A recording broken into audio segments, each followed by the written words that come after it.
Did you know that one of the simplest exercises, step-ups, has become one of the most debated movements in senior fitness? It looks harmless. Just step up onto a low platform, then step back down. That is it. Some experts call it a gold standard move for balance and leg strength. Others warn it could be a knee-damaging trap, especially for older adults. So which is it? This debate is not just theoretical. Thousands of older adults are doing step-ups right now, often without knowing whether the exercise is helping or quietly hurting them.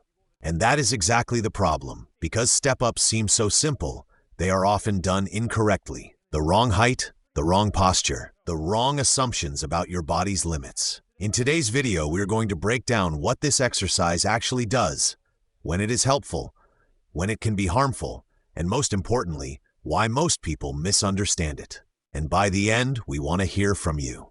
Should step-ups be a part of every senior's workout or not? Let us start with the positives, because when performed correctly, step-ups can be incredibly beneficial for older adults. First, they activate some of the most important muscles for daily movement: your quads, glutes, and calves. These are the muscles that help you stand up from a chair, climb stairs, and maintain balance when walking. Second, step-ups challenge your balance in a very functional way. Think about it.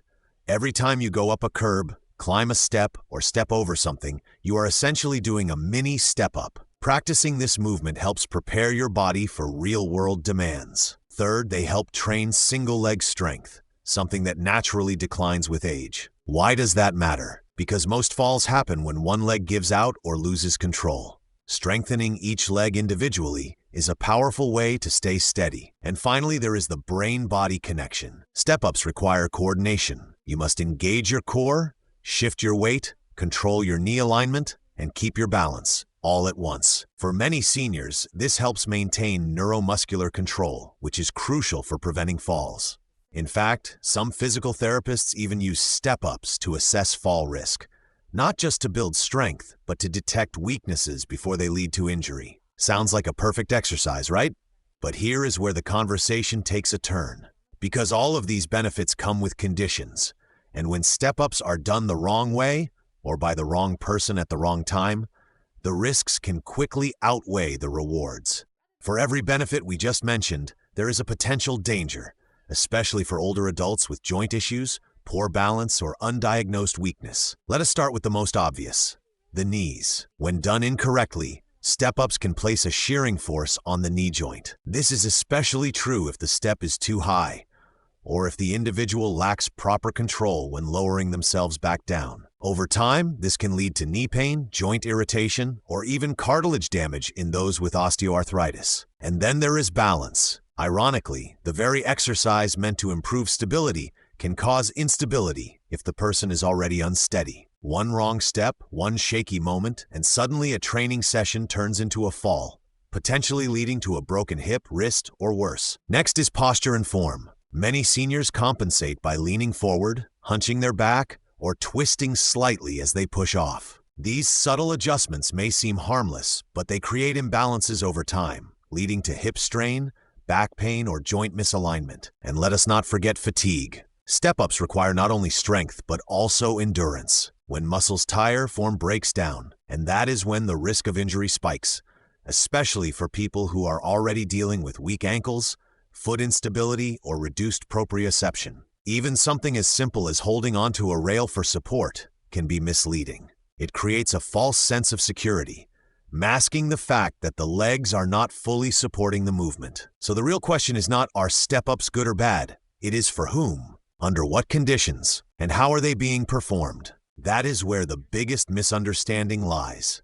So why is there still so much disagreement about step-ups? The answer lies in context and in the different goals experts have when recommending exercises. On one side, you have physical therapists and fall prevention specialists. They often recommend step-ups because they mimic real-life tasks like climbing stairs or stepping onto a curb. From their perspective, step-ups build functional strength, improve single-leg stability, and offer a clear test of balance under load. In their view, step-ups, when taught properly, are essential. But on the other side, many joint specialists and senior fitness coaches urge caution.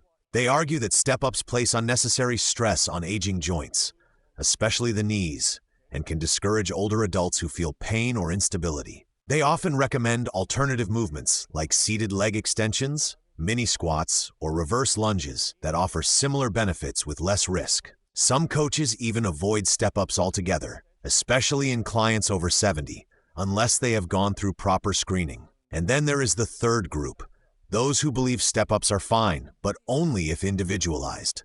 That means adjusting height, speed, support, and surface. They say the problem is not the movement, it is the lack of customization. So who is right? That is exactly why this video exists, because it is not about taking sides, it is about starting a conversation. A conversation about what works, what does not, and what needs to change when we talk about fitness after 60. So now that you have seen both sides, the benefits and the risks, the praise and the warnings, what do you think? Should step-ups be a go-to exercise for older adults looking to stay strong and mobile? Or should they be approached with more caution, especially for those with joint pain, balance issues, or limited mobility? Maybe you've had personal experience. Have step-ups helped you regain your confidence on stairs? Or have they caused pain or setbacks in your knee or hip? Do you think seniors should be taught this movement early on?